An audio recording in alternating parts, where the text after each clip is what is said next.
Hi guys, welcome back to my channel. Today I'm going to show you how to fix lock the arrow key in Excel or scroll lock. So if you have a problem with your keyboard when using a Microsoft Excel, you cannot use your arrow key because of its lock in here. So you just use your mouse. So you can fix it by using the on-screen keyboard. Here we go. Click on screen keyboard. You can search here. So this is the on-screen keyboard.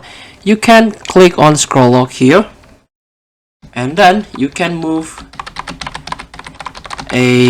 your arrow key in Excel. So I'm using the arrow key right now. You can disable again. So this is not the arrow key is disabled. Here there's a different, right? If I click this, now I can move my arrow on this Excel.